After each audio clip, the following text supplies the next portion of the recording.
are listening to Spent in Your Red podcast. Now, here's your host, Daddy That Rose. sounds really, really, really bad with all of those at the same time. There's moments when it hits. I know. Welcome back for season 6. This is exciting stuff. I'm hoping you can hear me out there because I have no idea. It's been a long time since I've been on the podcast. Everything was unplugged. Thomas, welcome to the podcast. Thank you so much. Scraping the bottom of the barrel with guests again. Yeah. 7th appearance. 7 times. I was going to announce that you're a co-host. Still not a thing. That's not true. I want to remind everybody the podcast is available on YouTube, Facebook, and the official website, STRpod. That's strpod.com. There's links to the audio and Spotify, Apple Podcasts, all that good stuff. And then you can watch on YouTube and Facebook and stuff. So yeah, go to the website.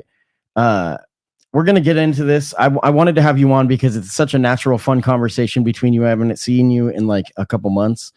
Hell yeah. So my first question, I'm going to steal from one of my favorite podcasts. It's called Broken Class with Thomas Hiura. I'm going to ask you, Thomas Hiura, what is an unpopular or controversial opinion that you hold? I really appreciate that. I've got one in mind, and Broken Class is the name of the show. You can subscribe anywhere you listen to podcasts, including YouTube. I am likely to rebrand it to the Humanity EUG podcast soon. Nice. I just haven't got around to that. And it's always kind of had that title in a way. A controversial opinion I do have basically amounts to the idea that I think everybody on the left, where I consider myself to be generally on the left, could take a hard look at class issues and how to communicate broadly about them. I generally am just trying to say that I think a large percentage of the working class in this country is moving parties, or at least a significant enough percentage that the Democratic Party should be worried. And you know that I think about things in terms of electoral politics. I know a lot of people don't, but I pay attention to government issues all day, local, and being silly on my downtime and checking in with the mainstream cable outlets and what they're saying about national news, which is kind of all a big spectacle.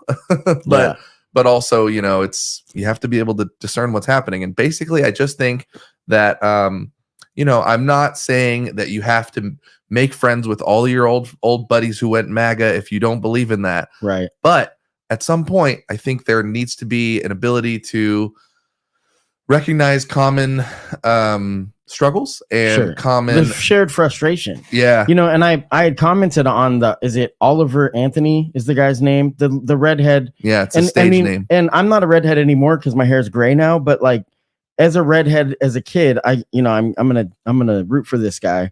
You know, he does the song and we all have the same frustrations. I mean, the line that people were pissed about, you know, and if you're unfamiliar, it's this country singer on TikTok that went viral and now he doesn't know what to do with the success. And he seems pretty genuine, and I may not agree with him on everything, but I could be friends with that dude. And his frustrations are shared, and everybody's tried to claim it. You know, the right was claiming it, and then he said that's not true, and the left was attacking because the whole comment he made about there's people, you know, abusing obese, welfare, and then using getting bags of fudge rounds when you're overweight. Right, which is a knock or whatever, and it's insensitive, sure. Right. But what he also was saying was that that's happening simultaneously while there's young people in the street without food, anything to eat. So that's what he was comparing it to. That's what I heard. Now, granted, I'm not going to sit here and psychoanalyze anyone's lyrics because if you listen to mine, I'm a dirty rapper. But the thing is that I think that his frustrations are shared, and I think that the conversation can start there. And this is like you were saying about changing parties. There is a chance. I'm a progressive and I would like to see our country go that direction with universal health care and things like that. And so there's a lot of issues that people get hung up on, like identity politics and things like that are very important, but you're not going to be able to start a conversation with people that's not important to them. You know, very interesting and point. so good thing. It is a controversial opinion that you have, but I'm sure that we do share we're probably, even though we're on the spectrum of our political views, very much so, we are able to allow that to breathe. I agree. And I think, you know, to offer the counterpoint, because it's going to be valid in a lot of circumstances, you know, communities that are talking about identity, talking about racial justice and issues affecting any marginalized group, they would probably say, you know, this is a time for us, and this is about us. And when we discourse about our issues, we don't have to cater to the people that might be have a proclivity against us. And so I can understand that, but at the full-blown national level, or at the thinking about our nation as a community, our state of Oregon as a community, I don't think we're having the best conversations as a community. No. And I think everybody can give and take. And I certainly do have an expectation of people, for example, who said F it and voted for Trump, despite the things he was willing to do that are really destructive. I think that those people, there is a responsibility for those people as well to understand deeper all sides of how he really sold a lot of Americans out to dry.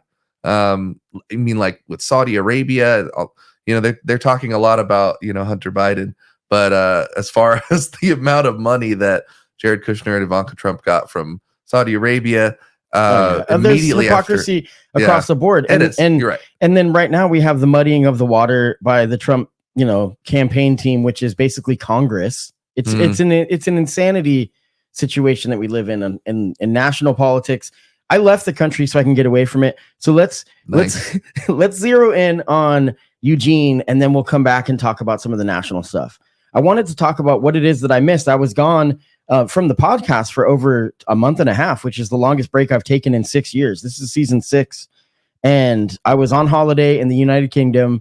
And I know you, Thomas, you keep your head on a swivel to the happenings of Lane County. So what did I miss?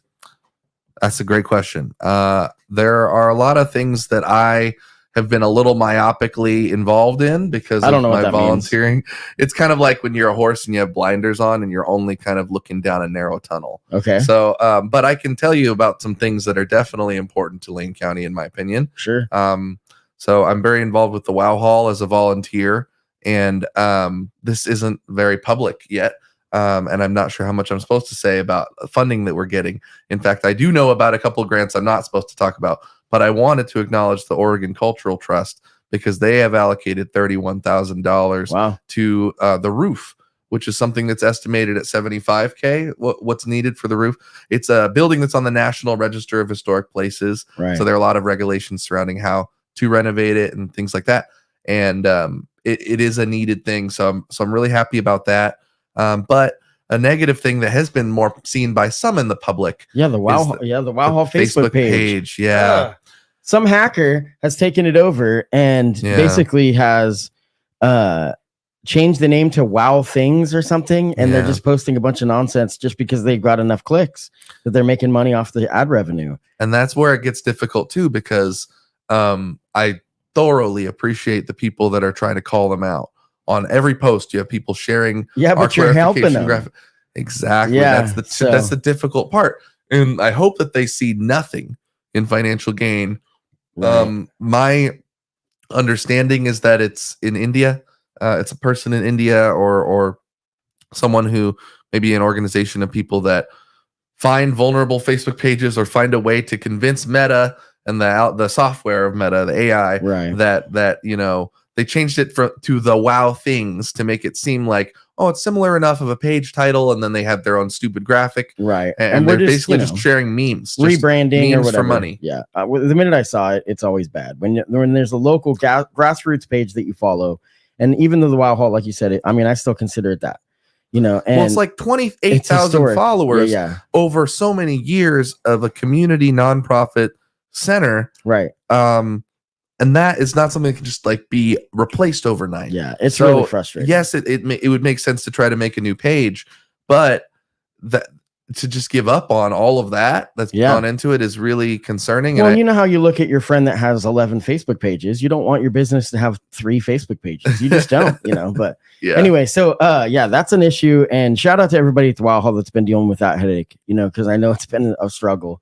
So this is unfortunately an election year is approaching, and one of the major news stories in Eugene was the Eugene mayor race is going to be vacant seat. Lucy Venus is not seeking re-election and has basically hand chosen her replacement. And how do you say her name? Karen Yeah, Karin Knudsen, who is an architect and a U of O teacher. And I want to preface what I'm about to say with, I'm sure she's a wonderful person and a viable candidate. That's not my issue. But is this another example of the tipping of the scale? Or is that just how successful party politics work? You know, I mean, with Biden, we saw it where they're like, we just got to get somebody who's going to win. Everybody's just going to have to just toe the line. I think people are really frustrated in this country with that. And locally, especially, Eugene's got a lot of issues. And I think that the mayor should get some strikes. You've actually know Lucy personally. I do not. So you could speak on it a little bit better. But there's some major things that have happened that a lot of people are frustrated with. So I don't know why we should take the current mayor that they're like, oh, yeah, they're going to continue what we're doing. So you're not really speaking for them. But yeah, is this just how party politics work? It's a yes and yes answer, I think. Yeah. I mean, they are exerting the folks who have endorsed Karin Knudsen at such an early stage are exerting their influence in a way that they have every right to do. Yeah. And also, I mean, parties in general, I think, have limitations, right? They are by definition going to capture a subset of the population. They're going to exist in opposition to one another. Right now, we have a two-party system where it's thoroughly about opposition to another candidate, less about what are your solutions. I think Karin Knudsen is a very capable, competent, talented person with a great heart. I've known her through the City Club. I'm on the board of directors. It appears that she's going to leave the board of directors, even though the bylaws don't require her to. You can run for a city or school board office under the City Club bylaws and continue to be on the board. Right. However, you can't do it for state or federal and I want to comment offices. on that and why. You know, because this is the mayor's race. So sometimes we'll make a huge deal. And I'm not trying to downplay. I'm just saying what it is. So this person, yes, the scale is being tipped, like you said, by the party because that's how it works. But also because it's not going to waste time. Because they have someone that stepped up, that's willing to do the job, which is not a highly paid position, you know. And so if someone's willing to do it, and it's a good thing that you had said it has bumped elbows with a lot of people across the community. So I probably end up, I don't vote in Eugene. So first of all, but you know, I'm not against the fact that the party is like, here's the person we're going with. I kind of wish there was more of a process, you know, that more of a public process, I think. Yeah. You know, and I have a lot of thoughts on this for sure. I mean, some listening probably don't know that I ran for mayor in 2020. 7 Eugenians ran. I was hoping to come in second and that we would force a runoff by having nobody reach 50% in the May primary when no one knows there's an election happening. Right. See, I really believe in charter reform and trying to make things way more democratic. People don't know nearly as broadly about the May primary, in part because all the other states hold them at slightly different times. In November, everybody knows there's a race, and I think it's not the most democratic thing that somebody only needs to get 50% of the vote plus one, and then it's over. They're the only name on the November ballot, and this is the person that's ostensibly the highest office in the city. So I think it should be elected with a genuine choice at a time. I mean, Isaiah Wagner, who we've known, ran a write-in campaign. Good for him. Got like 9% of the vote. You know, 9% is a write-in. If his name is on the ballot, you know, and that's just the way that the process works. And that's why I've tried so hard to make it. I mean, it's annoying. It's inundating that it seems like it's nonstop, but it is nonstop. Elections work that way. There's kind of an off season where it's like, here's the primary where the party is going to select their nominee. And I mean, we're, you know, right. I don't know. My understanding is that early on, Karin was asked to run and she kind of said, no, I'm going to wait to see if somebody steps up. And full disclosure, pretty much the main reason why I would not just jump forward and say, well, I don't think she needs my support. She really doesn't. No. She's gonna. That's the point. She's gonna win, and that's one of the things that's a little bit interesting. Is like, 14 months before the election, we kind of know who's gonna win. Yeah, and you know, you never know, right? Like, everybody thought Hillary Clinton would win the presidency, but this is kind of different. Like. There and Randy Groves, I was surprised. People have thought maybe he would be a contender for mayor. You've had him on the show. You were really impressed by him. He's a great public servant. Yeah, he's chosen to endorse, and he's continuing to be on the city council, which is an asset to the community for sure. I totally agree. As a former fire chief, he has that first responder experience to know a lot about how city policies affect individuals experiencing an emergency. I will just say that the thing for me is that I believe strongly in diversity, equity, and inclusion, right? And when people hear those terms, I think some people go, yeah, that's for me. And other people go, well, okay, let's skip to the part where they're not talking about this. Yeah. And, but that's okay. You know, we talked about it. You can have disagreements. I feel that 37 people in a row have been mayor, and we've never had a person of color, right? Yeah. And so other communities have broken the color barrier, as they say, as Jackie Robinson did in Major League Baseball in 1947. Other communities have done that. And there's even a Mingus Mapps is a city councilor in Portland who's running for mayor. I don't always agree with Mingus Mapps, but I think people understand, right? A person having darker skin or being a person of color doesn't mean they're automatically going to be the best candidate. Yeah, but I certainly think that it shouldn't be a barrier towards being able to participate. And I do think that exists now. Yeah. So I actually kind of got Lucy to commit to doing her best to try to recruit some diversity, to try to have that barrier broken using the immense power of her platform and her bully pulpit. And instead, I think over time, she made a thorough effort. Her and Kitty Piercy, the previous mayor, who still holds a lot of sway, made a real effort to try to find somebody who could represent different parts of the community.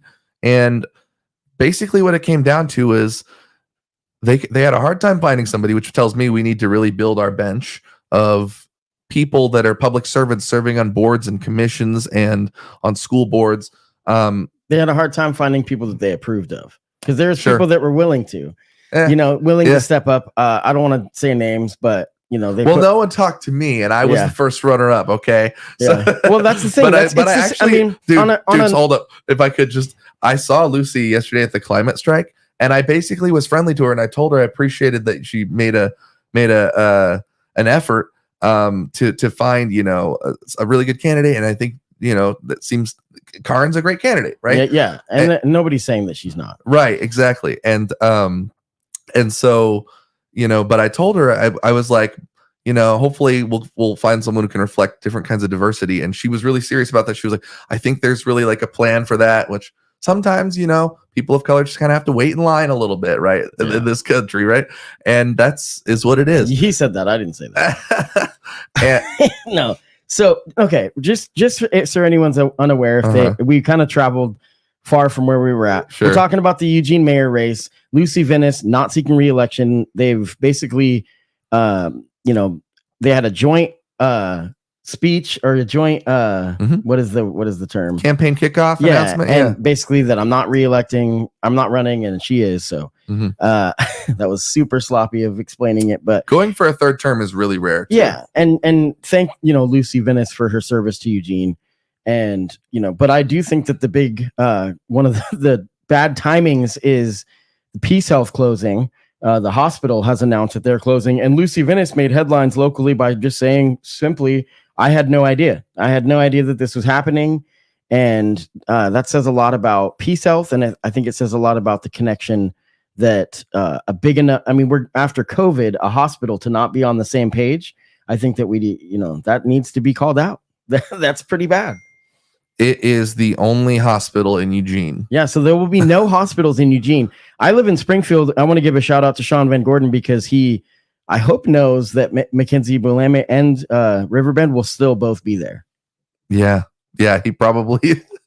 So I just want to give a shout out to that for him doing probably very little, but still. Anyway, what a mess! What a mess! The Oregon Nurses Association is the union that represents nurses. They're trying to fight it, so I recommend checking them out. Yeah, and seeing what events they're doing, what kinds of protests they're doing. It's been such a tumultuous time for nurses. Yeah, and for so many of the hospital staff. Yeah, I think this is really sad. What a mess! Especially because it feels so much like. I have a theory. Sure. I have a theory that I believe Lucy Vennis in saying that she didn't know. I believe it, of course. But I also have a theory that whoever the power brokers are, that make these decisions. And I'm not trying to get into conspiracy, but that they are planning on a sell. They're going to force the hand of the voters and the taxpayers to have to pay for this hospital to be funded for, which means, mark my words, there will be no more Eugene Emeralds. I hate to say it. Like, this is going to be, I've been told by people that know more than me about how this stuff works, that it's just a completely different funding source. So it's not a concern. Okay. But I do think that there's going to be something where they try to save the hospital, where it's going to be taxpayers, whether it's federal or state. There's going to have to be funding that comes in that saves it. And I think sometimes there's strategies and builders. It's pretty obvious to notice that the Karin Knutson is an architect, which I think could pay dividends, considering that part of campus is growing upwards more than we've ever seen. I work right down there, and my little barber shop is looking pretty small, with around the new building. So I felt bad for Webfoot. I went in there a couple weeks ago, and they were open, but I was the only one in there because there's all this construction around it. Right. It's going to be cool. It's going to be new, but I'm just saying there's big changes happening, and I do not see there not being a hospital there. I find it hard to believe. So we'll have to be paying attention how that plays out, because it's going to be massive, because that will literally be 0 hospitals in Eugene. And I feel like a lot of the first time I hear about things is through a social media feed, and then you see the comments, and the comments are such a gut reaction. There's such a poor reflection, but they do tell you something, right?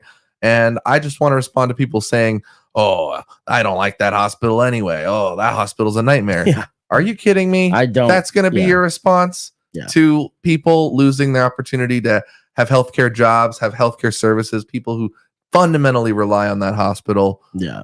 It's a big deal to lose it. Please don't dance on people's graves. Oh, and I've always been, when Riverbend was built and they left, some of the stuff there, they dealt with cardiovascular, specialize in that. And then, having the emergency room and the Johnson unit and stuff like, some really vital resources. And then just, even having cahoots on hand, that just, I'm a big fan of that hospital in at least having its presence, or a hospital having its presence. But I'm also a fan of capitalism. I hate that it's in medicine, but that's a different story. So maybe competition could be a good thing for the different hospitals to make quality good. But I don't know. I mean, can't predict the future. I'm not optimistic about that. No, me neither. But no, me neither. I have some humility to think that I can't know for sure. Yeah. So that's those are big things. Talking about the M's. Yeah, the M's. I'm going to do more deeper dive into that soon about the M's, and I'm really nervous about it. But I'll get into that on a later date. I wanted to talk a little bit about my trip. If you're down, if you're down to hear a little bit about what we got to do. I just got back. It's your show, buddy. Let's talk about it. I just got back from England, from the United Kingdom. We went to London for 4 nights, which was incredible. The London Underground is the most efficient I've ever seen. We were flying all over the place, and it made my head spin. Within like a 3 or 4 day period, we went to Windsor Castle, Buckingham Palace, Kensington Palace, and then we left London, heading up to Liverpool, and we stopped at Highclere Castle, which for anybody who is a fan, it's from Downton Abbey. That was kind of neat. Nice. So yeah, we got to do some really neat stuff. And then up in Scotland, we stopped at Edinburgh Castle, Holyrood House, which is where the king would live. The biggest takeaway I have from that trip was just the trade-off of security and a surveillance state. Everything was under surveillance, and every square inch, you saw cameras everywhere, and you didn't really see a police presence, but you just knew that you were being watched. Like there's cameras for every, major speedway. There's cameras to like check your speed. You just can't speed, like, whereas in America, fascinating, we're kind of given the choice to kind of, there's laws and you can choose to follow them, but you can't really choose if how the repercussions will go. But then it seems like it kind of just depends on who you are and how much money you have on how it's going to go. Blinking lights are a deterrent here. Sometimes you'll see a sign. It's like, if you start going 5 over, or it just starts blinking. Right. And then with a little blue light in the middle to make you think, is there a cop? Roundabouts in America, at least in Thurston, what they do is they break people's brains in America. They don't know how they work. Yeah. It's a really sad thing, because there was like 7 exit roundabouts in London. And, it was kind of, you just have to count out when you're going. You're like 1, 2, 3, 4, 5. And then you're like, boom, there it is. But so you see me, I'm a fat person. What did you eat when you were in the UK? Tell me about fish and chips. A lot of that fish and chips was, I had like 4 different kinds, because I was trying to, it's all the same really, pretty much. But yum. I was just trying to see how everyone else was doing it. And then, unfortunately, when you're on the freeway there, the roads, the signs for the next, truck stop, they call them services, is McDonald's, Subway, Burger King, Taco Bell. I mean, it's all American food at this point. But then there is also, just awesome food from all over the world. And I mean, we had South African food. We had, there's a lot of good Indian food, of course. The Indian population in London is massive. Right. And, London is their extremely Prime Minister, diverse. Rishi Sunak. Yes. Is a Indian. Yeah, the trip was really good for my soul. And then, just being able to have 14 days off was wonderful. I love what I do, but I love having the break and just clear head. And my partner's amazing. Shout out to Dana for organizing the whole trip. And shout out to everybody on Facebook for your comments, because I posted a bunch of pictures on there of the trip, and everybody was super cool and supportive. And yeah, it was a lot of fun. I needed it. And I just encourage anybody, if anybody wants to reach out to me on how I travel, the secret is travel credit cards, Chase Sapphire, getting the points right before you're about to make a big purchase. You start that card, that you get the bonus miles, and then, boom, you get free plane tickets. And, I'm actually thinking about doing an episode about how to make a trip happen for under $1,500, right? For something like that, something major. Yeah, I appreciate that. And you've told me too. It's just like they want you to mess up. Don't mess up. Don't mess up. I want to. Right. Financial stuff is really dangerous because I don't want to extrapolate this onto everybody because everybody's situation is going to be different. Right. And these are fundamental. Yeah.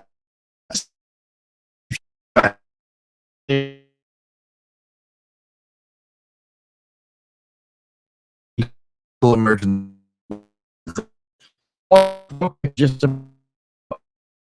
It'll be fine.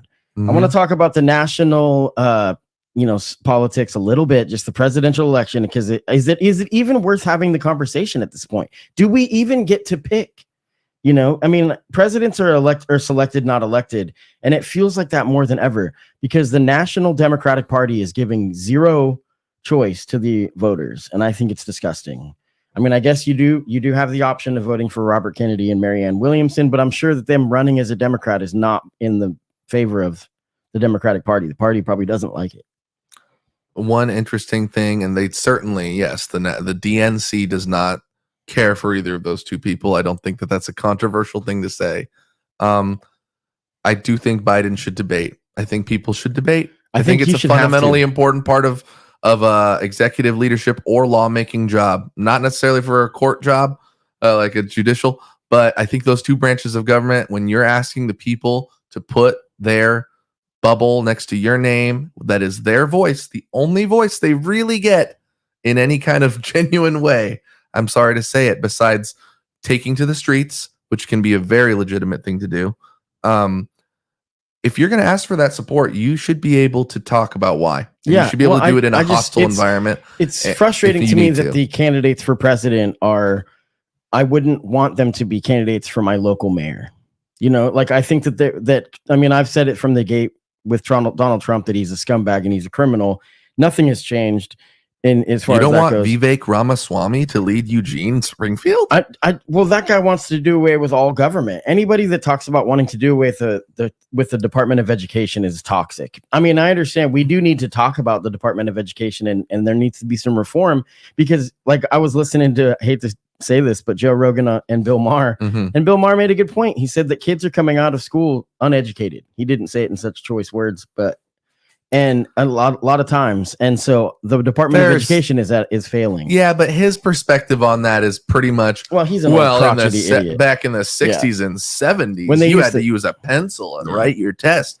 Now you could just copy It's tough. It's innovative and it's changing rapidly. And I give a shout out to the educators, but there's a lot of issues with just the way that things are going. And I think that people actually have, it's like people like Vivek. They have arguments because we share frustrations, like we said at the beginning of this. Sure. Now the problem is that their answers are horrendous. so he under the guise of creating more of a national sense of unity and cohesion and civic education, even he's basically saying young people should have their right to vote taken away, so you have to prove it by passing a poll test, we know what poll tests have been used for in the past. Yeah. And that's the thing that I'm not going to act surprised, but when people of color run for office and they compensate for the fact that within the Republican Party, for example, anytime a person of color runs for president, I think there's a percentage of the population that's going to be averse or going to be a little critical, and I think he's trying to overcome that by being really, really anti any conventional issue that is positive for racial justice. He's basically trying to be more xenophobic. Well, the thing that I will say with him is that the people that support Trump, he's number 2. There's no two ways about it. Right. As of right now, he's number 2. And I think that this could flame out. This is a big thing that we need to pay attention to, because if identity politics are obviously a humongous part of local, state, federal politics. For the Democrats, they want to make sure to check boxes. They want to make sure that there's representation, which is something that I actually want, is that there's, somewhat of equal representation so that we have people at the table that can be heard from. Now, that being said, the Republicans now are not opposed to that either. So I think that the fight about it kind of needs to be reevaluated, because the Democrats can't just simply say that they're racist and that's the end of it, because minorities are not just going to lockstep vote for Democrats, because Democrats are doing things that a lot of marginalized groups and a lot of minority groups do not like. It's that simple. So Democrats. I didn't know how much smoke you were going to have for them on this episode. Who's that? You got a lot of smoke for the Dems, dude. I'm frustrated. Hey, it's primary season, right? So we should be hearing from the progressives, and we're not. So I think that there's somebody has to make that voice where I'm going to speak up for actually more voices being heard, period. Now, sometimes you might not agree with mine. I might not agree with the people that I want to hear from, but people in Eugene and Springfield feel unheard. Yeah. And people that are from the MAGA crowd feel unheard. People that are from the progressives that want universal health care feel unheard. And that's the young people and issue. the older folks I saw at the climate strike yesterday. Yeah. Where I was invited to play some music, which was a ton of fun. Doyle Cannon gave a speech. Yeah. Lucy Vinnis gave a speech. Climate change, such an important issue. They don't feel heard either. Right. I think you're right. I think for me, I'm always thinking about what you can do. What can you do locally? Again, because I do spend a lot of time catastrophizing about the state of national politics and wondering if the Biden-Harris administration is going to be able to do this and that. I'm appreciative of, I think you were probably in the UK at the time, that the rescheduling of marijuana from a Schedule 1 to a Schedule 3 controlled substance was announced. I didn't hear that. That's an incredibly big thing. It's not as huge as some would like to have it be fully decriminalized. It's still on there, but this is federally? Yes. Wow. From Schedule 1, which is where heroin and crack cocaine and wow. I had this guy come up to me in on. Scotland, and he had 3 teeth, and he was holding a plastic bottle with purple drink. Mm-hmm. But he came up to me and he was like, "Where are you from?" Because he heard me on the phone talking. Mm-hmm. And I said, "I'm from Oregon. Do you know where that is?" He goes, "Oh yes, it's beautiful." He's like, and I said, "Yeah, marijuana's legal." And he was like, "Oh my gosh, a guy like me getting some serious trouble there." Yeah, I'm not going to do the accent, but then he said, "But y'all got too many guns." Really? yeah, I'm not going to do the accent. This guy knows the 2 things about Oregon. Yep. Lots of guns, lots of weed. I would say, and so with Schedule 1, that's supposed to be reserved for 2 conditions. 1, this has no medical benefit, no potential for medical benefit or therapeutic use. That's one. And the second one is that it's a high risk of developing a dependence. And cannabis really doesn't meet either of those. So this is how the federal. I know some people that probably lean in a little too hard on their pot and maybe would have a hard time stopping. So to the addiction thing, but it's not physically addictive, is my understanding. And so, I mean, I think it's kind of, not to be just blunt, but I think that the conversation's almost moot in Oregon when we do need to relook at the decriminalization of drugs, because you're talking about on the federal level with cannabis. And I think that if we can separate cannabis, and that's what you're talking about, cannabis from fentanyl, because I think we need to the punishments for selling fentanyl and distributing fentanyl need to be worse, need to be harsher. at this point. And I'm at a crossroads, and I'll be the first to They say should it. probably be that way for the Sackler family and for the 100%. the overprescription Yes. when they knew that it was. Yeah. And they still have their name on all these prestigious museums. See, and this is why I'm going to get a little hard on the Dems in primary season, because in November we'll be fighting against authoritarianism, because right now the way that this country feels, no matter what side you're on, you feel like unless you're in power, then you're running against authoritarianism, and that's ridiculous that it's that divided, because both extremes are that. I mean, Joe Biden is the pit of hell for Republicans. They're like, he is the fiery pit of hell. I can't even believe what's happening. Anyway, I want to get out of here. It's one of it's the synonymous. Sometimes you have two arguments that don't seem to make a lot of sense together, but you make them at the same time because they both are fun, or they both can capture with people. And so I think, again, I'm doing a stupid 1-2 thing here, but he basically, they will say that he has wrought about the most destruction and has just absolutely used his executive authority to basically ruin this country. And then the other thing they'll say is that he's a completely feckless moron who isn't there and can't even finish a sentence or say or complete anything that he intends to do. So I don't really know how those two things coexist. Yeah. I just want to, the Hunter Biden stuff and the whole, there's a lot there, it looks like, and it seems like there actually may be something there. But the one thing is that you don't hear any conservatives crying about the gun charges that are going against Hunter Biden. Federal gun. He had a gun for 11 days while he was on drugs, and so he's going to go to jail for it. Really? Which that's what's happening. It's a crazy thing. It's a crazy. Yeah. We've seen our government be weaponized by both sides at this point. That's the way. Well, no doubt. So when even the way that I look at you when I say you're giving a lot of smoke to the Dems is that I just know people in our community, right, that I think are doing amazing work every day. My friend Denia Boyd. Yes. A lot of people that are organizing because they really care. They care about truth. They care about Paul Holvey facing this recall election where one union that has done some good things in the past is characterizing him mostly based on a silly legal dispute about a law that would change the way that cannabis is regulated. Paul Holvey's office basically said, we talked to lawyers. They say that the federal law is gonna supersede this, and I can't support it. And then this UFCW union said, no, that's not true. It would have been legal. You're just copping out, and you're not a champion for workers. And a lot of people in the labor community that I've seen, it's just my own perspective, would rebut that by saying, no, we can list X accomplishment, helping raise the minimum wage, boom, boom, boom, go down the line and say this is a person who's been one of the biggest champions for labor for the longest time in the Oregon House of Representatives.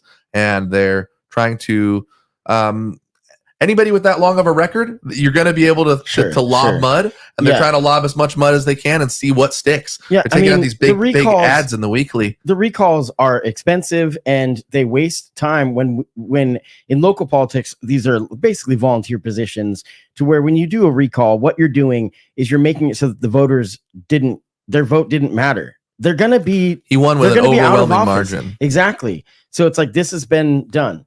That's not the same thing as like when in the national, like my attack on the Democrats, I'm talking about the national party. The local party has amazing people that work for, my partner works for the county. I don't do as much because I'm getting disenfranchised with party politics, because I want to reach across the aisle, or however it works, because I want to be part of the solution of empathy for Americans. I want to not be shameful of the flag, and I don't want to get at ats for this. But what I mean is I don't want it to be my attack cry. That it's I don't want to argue with someone about the fucking flag. You know what I'm saying? Like, I don't care what someone's opinion is on it. Like, to me, a lot of our debates are over iconography, just dumb, and images. Yeah.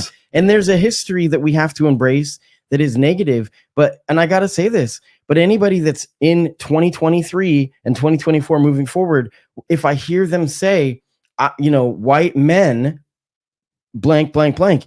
Okay, well, I am that. So at a certain point, it's like, if the party doesn't want me, I'm not trying to be Tucker Carlson, but like at a certain point, I had this conversation with one of my guests in the past. I'll just leave it nameless. Sure. But the reality is that people get tired of hearing that. And so I'm not saying, I understand that there's major issues with an imbalance of the structure of, privilege in this country. That being said, when you are living in 2023 and you hear someone say that repeatedly, then you wonder where your place is in the party. I appreciate Janelle Monáe's album from 2018, Dirty Computer. Mostly it was about a backlash to Trump and a backlash to a lot of things happening that were really concerning for people who are left leaning. But she had a song on there called Americans, I believe. And she was basically saying, we're fighting for the immigrants. We're fighting for women of color. We're fighting for poor white people. And I just appreciated that. And again, we're both being like, include us, even though I am half a person of color, right? Japanese.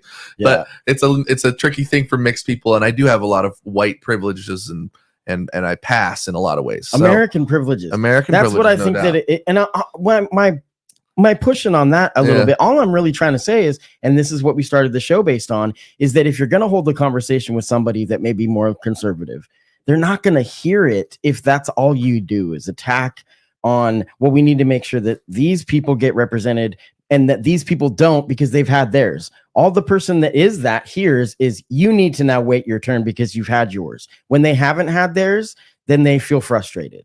And then we're all frustrated and nothing changes. Right. No, I think that's true in a lot of cases. I think that a lot of these conversations, because they're happening online, they're happening as a performance, they're happening as look at me, this is my virtuous opinion. It may be the same as what everybody else who claims to be virtuous is saying, but you really need to hear it from me, right? And so some of that I think can be alienating. But I've made an effort to maintain relationships with people across the aisle, and sometimes that means I'm looking at some stuff that they post and I'm like, that is wild that you posted that, non-ironically. But here's the caveat. More in to all person of this. would be better. Absolutely. Sit down with people, and let them be cringy. But here's the one thing I will say. All I'm saying is a perspective that I may feel at times, right? Also, I'm glad that people share their perspective so that I can hear what they would feel. You know what I mean? That I might not understand. Right. That's all I'm saying. Let's make sure that we're trying to have empathy for everybody. Is all I'm saying. And I think that I think that's what we're working on. I think we have a good lead into just one other thing with the Human Rights Commission. I was appointed by the council to serve last year, and I'm now a co-chair of the Homelessness and Poverty Work Group. Nice. I'm somebody who's experienced homelessness directly in my own life, living for about a half a year out of a vehicle, and also that my father was kind of homeless or housing insecure for about a decade while I was a young adult. And so I know the struggle in Eugene a little bit, right? And there's also, I've never had to live in a tent. So I'm really, there's a lot of relative, if you want to parse it out, like my silly mathematical brain does. There's issues of poverty. That's the point. Right, exactly. And so right now what we're trying to do is follow the city of Salem's bright lead, which was to make housing status a protected class along with other protected classes. So that's something we're working on. I think it's going to take time. I want y'all to know that that's happening. And people can reach out to me if they have any questions. Like what? Meaning that you can't be discriminated against? Right. Because there have been bias incidents. There have been acts of violence. There have been hate crime. Yeah. Right. So that's something that we're working on. But what I think it's a natural lead in, because we're going to have this conversation about what houselessness looks like in Eugene, its connections or in times lack thereof to drugs and mental health, right? Yeah. And as we go about this, I don't want to be like a patronizing person who says you all just need to accept my perspective on this and set aside your feelings and just behave more rationally, right? That's not always the most feasible thing to say, and who's to say that I'm right about this? Yeah. But I think we're going to have a lot of debates, especially as the front running mayoral candidate, Ms. Knudsen, has basically said that public spaces and parks are going to be a priority, right? She's got backing from Chamber of Commerce folks. She's got backing from people that are very prominent in the business community. And so it's going to be an interesting conversation to talk about people's rights to exist in public space, because the First Amendment allows that supersedes anything we can do in the Eugene, and that allows peaceable assembly in public spaces. In Springfield, there, and starts with Springfield and gets even Cottage Grove, Crestwell, I've talked about this already on the podcast, that the state is basically going to be saying, hey, you can only have your no camping rules in your city as long as there's beds available for people. And that, I mean, what are you supposed to do? So we're at a really difficult time where, I mean, it's the culprit is Airbnb. The culprit is, there's so many things that have made the housing market in Eugene just an absolute nightmare. You talked about, protected class, and I think there's some stuff there, and I think that's really important. I think that we need to continue to focus on making sure that these people aren't homeless, right? So that they're not being. I mean, it's not, and housing, because I don't want to make a protected class for a group of people that I don't want to keep them in that class. I think housing status too would be something you can't discriminate against. So like renter, housing insecure people.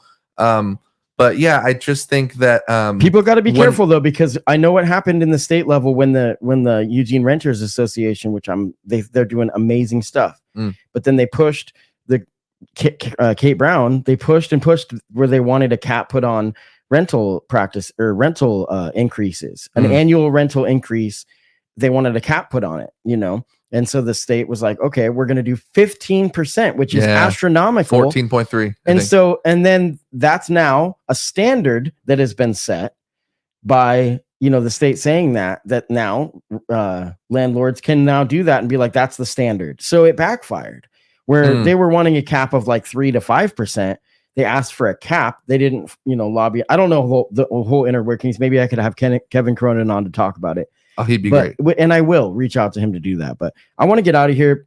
Did you want to finish? You had one more thing you were wrapping up. Oh, I mean, an album that you're working on. I just hope people can understand on that issue. Frustrations exist across the board. Oh yeah, and try to just listen and see why people are frustrated, because there is, I think that I know some people that they just really believe in a personal responsibility kind of mindset that they feel has empowered, whether it's marginalized people or people that you would look at as being more privileged. And so they come to it with that, and they really want to see people able to thrive and contribute in their community how they see fit, but in a way that doesn't negatively affect others, right? So that's going to be interesting. And then also please understand that the hippies that are really like full of love and compassion, you might think it's misguided, but it's love and compassion. So I really care about that. I think that we glossed over the Eugene Emeralds, but they're really going to fight to try to get their stadium. They're mobilized right now. They actually were present at James Manning's Oregon Secretary of State announcement. Secretary of State, real quick. We're going to end on this. Secretary of State, the two names that have already put their names in the hat. There could be more, but these are heavy hitters. Secretary of State. Well, is that a nonpartisan seat? No, it is not. Okay, so there will be a primary, partisan primary, and so that will be James Manning, Tobias Reed. Both of those guys, I think, are amazing. Tobias Reed ran for governor, correct? He did. And then I voted James for him Manning. Yeah, in the primary. I think I actually did too as well. Yeah. And I supported Kotek in the general, but same. And I'm really pleased with what I've seen so far. But James Manning is a champion for universal health care, and I could see him getting into that position to put himself on a more of a state level. He was a state senator, so his name's there. He's doing good work, and that's gonna be a tough run for both of them. But I think we're very blessed to have both candidates as an option. And I wish we had two good candidates in the national stuff. But Thomas Hiura, I love you so much. It's always a treat to chat with you. Thank you so much for listening and supporting the podcast. If you'd like to donate to the show to make it grow, go to strpod.com. strpod.com and donate to the show. You can donate as little as $5 one time or monthly. Anything you do helps me grow this show. And you're so awesome for all your support. I'm glad to be back. I'm probably going to be doing once a month. And then when we get closer to the election, I'll probably do every 2 weeks. So thank you so much, guys. This is an asset to the community. Thank you. Yeah. Thank you for supporting the Spent to Rent podcast. If you would like to donate to the show, go to the podcast official website to find out how.